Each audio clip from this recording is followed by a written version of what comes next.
여러분 안녕하십니까?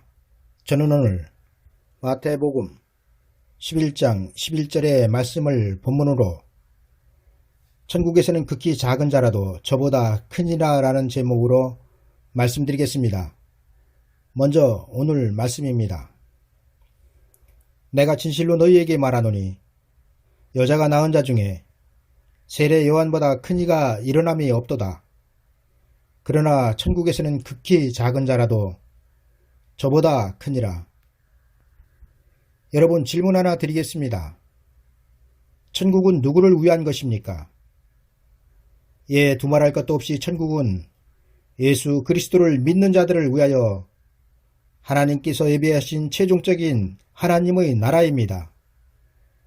그런데 이 천국에 여자가 낳은 가장 큰 자인 세례 요한이 들어갔는데 그는 거기에서 가장 작은 자라고 말씀하고 있습니다. 그렇다면 천국은 여자가 낳은 자 말고 또 들어가는 자들이 있다는 것일까요? 그러나 성경이 세례 요한과 천사들을 비교하여 이렇게 기록하고 있지는 않을 것입니다. 많은 부분들이 난해하지만 그렇다고 성경을 대도 않게 해석하여 설교할 수는 없는 것입니다. 여러분, 많은 목사들은 세례 요한을 배신의 아이콘처럼 말합니다. 그들은 요한이 옥에서 그 제자들을 보내어 오실 그이가 당신이 오니까 우리가 다른 일을 기다리어 오리까 질문한 것을 두고 세례 요한은 예수 그리스도를 의심하였으며 심지어 세례 요한은 구원을 받지 못하였다고까지 말합니다. 그러나 여러분, 이렇게 말하는 자들이 참으로 한심한 것은 만약 세례 요한이 예수 그리스도를 의심하여 이런 말을 하였다면 세상에 예수 그리스도를 의심하지 않을 사람이 어디에 있으며 또한 세례 요한이 구원을 받지 못하였다면 천지에 구원을 받을 사람이 어디에 있단 말입니까? 왜냐하면 성경은 그를 선지자보다 나은 자이며 여자가 낳은 자 중 세례 요한보다 큰 이가 일어남이 없다고 기록하고 있기 때문입니다. 여러분, 우리는 다 여자를 통하여 태어난 사람입니다. 인류 역사상 여자를 통하여 태어나지 않은 사람은 딱 두 사람, 인류의 조상인 아담과 하와 둘뿐입니다. 그리고 그 나머지 나를 포함한 모든 사람은 천국으로 들어가는 그날까지 여자를 통하여 태어난다는 건 사실입니다.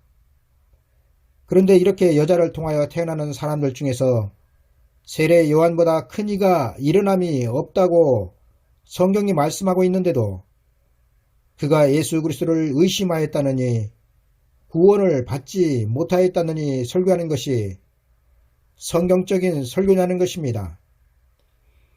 여러분, 성경은 세례 요한이 옥에서 그 제자들을 보내어 예수 그리스도께 질문한 내용은 인류의 질문 내용이며 그 대답은 하나님이신 예수 그리스도께서 인류에 대한 대답이셨다는 것을 아셔야 합니다.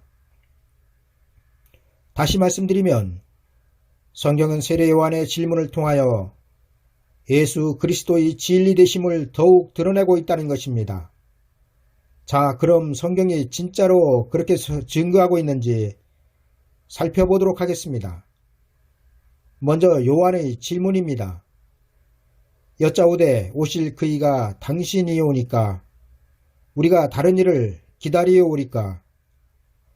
이 질문에 예수님은 소경이 보며 안전맹이가 걸으며 문둥이가 깨끗함을 받으며 기머거리가 들으며 죽은 자가 살아나며 가난한 자에게 복음이 전파된다 하라 말씀하십니다. 여러분, 예수 그리스도께서 말씀하신 내용은 천국 복음의 핵심입니다.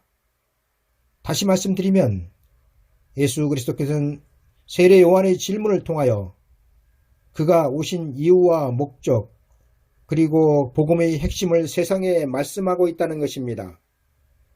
그런데 많은 목사들은 누구든지 나를 인하여 실족하지 아니하는 자는 복이 있도다 하신 말씀을 들어 세례 요한은 배신자이며 실족한 자로 설교하고 있다는 것입니다. 그러나 여러분, 하나님은 세례 요한의 질문을 통하여 예수님이 그리스도 되심을 오히려 나타내고 있음을 알아야 합니다. 여러분, 성경은 성경을 증거하기를 1.1획도 의미 없이 기록된 것이 없다고 기록하고 있습니다. 따라서 오늘 말씀인 여자가 낳은 자 중에 가장 큰 자인 세례 요한이 천국에서는 극히 작다는 말씀에도 하나님께서 우리에게 하시고자 하시는 메시지가 담겨 있다는 것입니다. 여러분, 저는 이를 설명드리기 위하여 먼저 여러분들에게 세례 요한의 사명을 말씀드리고 싶습니다.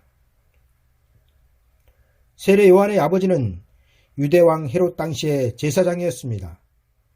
그리고 그 어머니는 아론의 자손인 엘리사벳이었습니다. 그들은 나이가 많았지만 그 스라에 자식이 없었으며 차례대로 제사장의 직무를 행하기 위하여 제비를 뽑았는데 세례 요한의 아버지 사가랴가 뽑혔고 지성소로 들어가 하나님 앞에 제사하였습니다. 이때 주의 사자가 저에게 나타나 향단 우편에 섰고 그로부터 그의 아내 엘리사벳이 수태할 것을 듣게 됩니다. 그리고 천사는 그 아이의 이름과 그 맡은 사명을 말해줍니다. 그리고 그의 사명은 이스라엘 자손을 주 곧 저희 하나님께로 많이 돌아오게 하는 것이었습니다. 여러분, 세례 요한은 이것 때문에 태어난 것입니다. 천사가 세례 요한의 잉태를 알렸을 때 그의 아버지 사가랴의 대답은 내가 늙고 아내도 나이 많으니이다였습니다. 여러분, 어디에서 많이 본 익숙한 말씀 아닙니까? 예, 바로 우리의 믿음의 조상인 아브라함의 아내 사라가 그 아들 이삭의 잉태의 소식을 들었을 때와 비슷합니다. 사라는 장막 뒤에서 남편과 천사의 대화를 듣고 내 주인은 늙었고 내게서는 이미 경수가 끊어졌기 때문에 불가능하다고 생각하였습니다. 이런 사라의 마음을 알고 천사는 여호와께 능치 못할 일이 있겠느냐, 기한이 이를 때에 내가 내게로 돌아오리니 사라에게 아들이 있으리라 말하였습니다.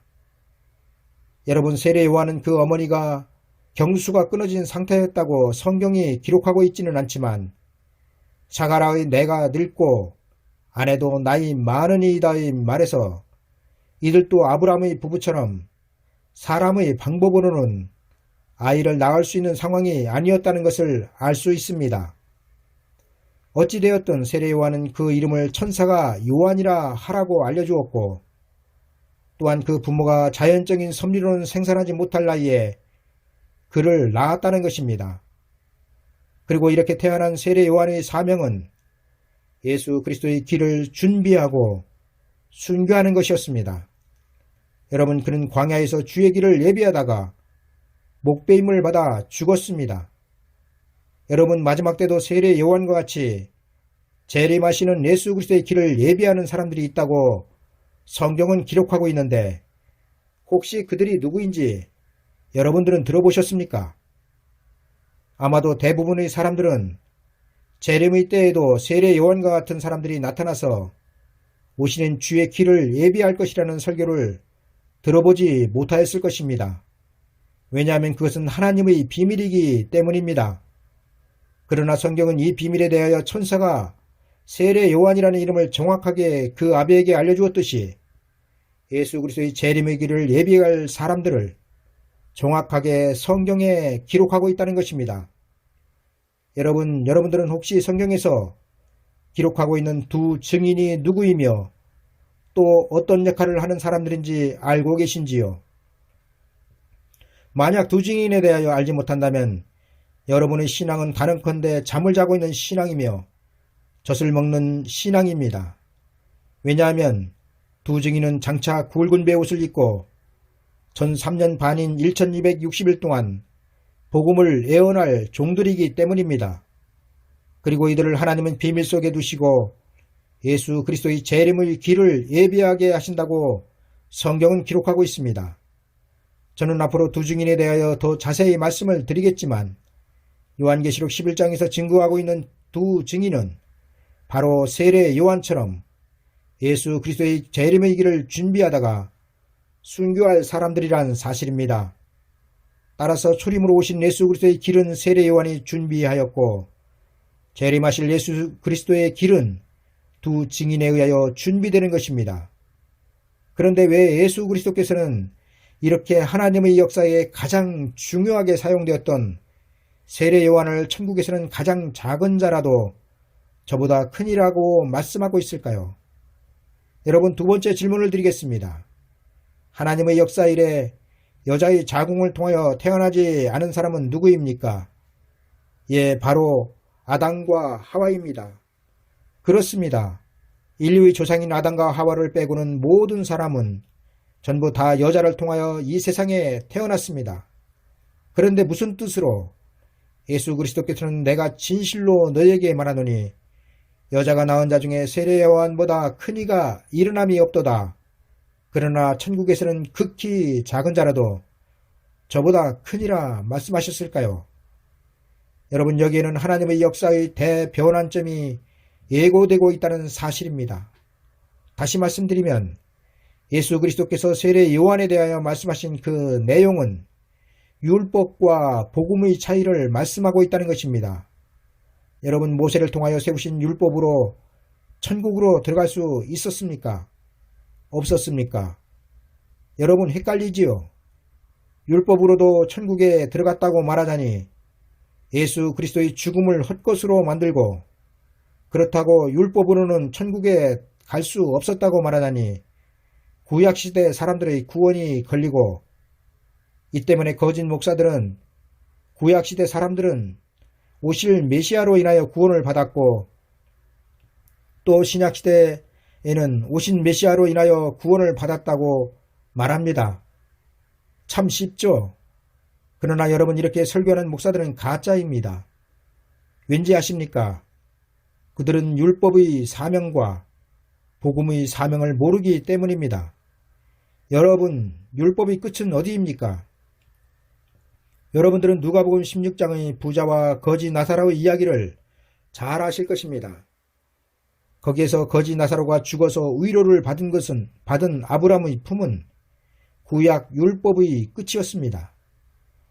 많은 목사들은 아브라함의 품이나 낙원이나 천국이나 구별하지 않고 뭉텅그려서 전부 다 천국으로 전하는데, 그러나 여러분, 이보다 더 심각하게 성령을 회방하는 제약은 없습니다.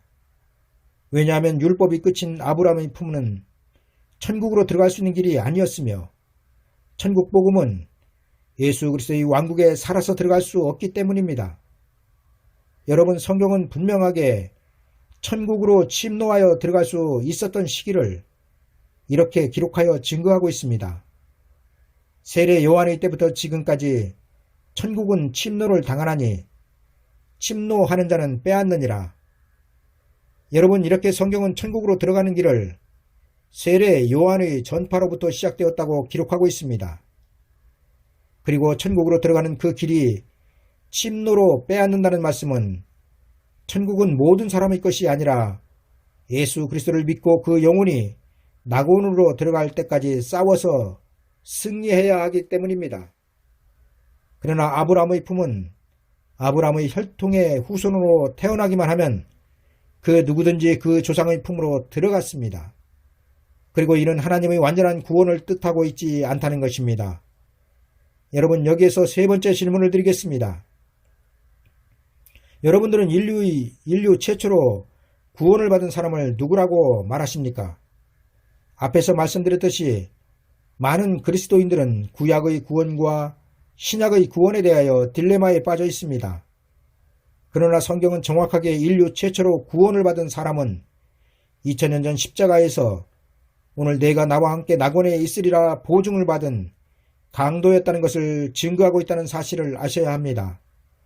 이에 대하여 저는 십자가 왜 세계인가란 설교에서 2000년 전 십자가가 왜 세계로 세워졌는지를 아주 자세히 설명을 드린 바 있습니다. 우리는 정신을 차리지 못하면 아주 이중적인 구원론을 말하게 됩니다. 왜냐하면 구약시대의 구원에 대하여 모르기 때문에 구약시대에도 구원을 받았다고 말하기 때문입니다. 그러나 여러분, 성경에서 말씀하고 있는 구원은 예수 그리스도의 성육신을 통하여 시작되었다는 사실입니다. 따라서 구약시대의 아브라함의 혈통들도 예수 그리스도의 성육신 없이는 구원을 이루지 못합니다. 그렇다면 아브라함의 품이 마음에 걸립니다. 그곳이 구원의 장소가 아니면 무엇이냐이기 때문입니다. 여러분, 이렇게 생각해 봅시다. 예수 그리스도의 초림으로 이루어진 구원은 분명하게 낙원입니다.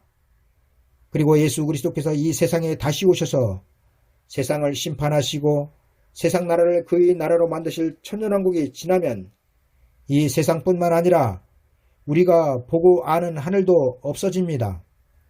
그리한 후 낙원과 음부에 있던 모든 사람들이 부활을 합니다. 왜 영혼 상태로 있던 사람들이 부활을 합니까?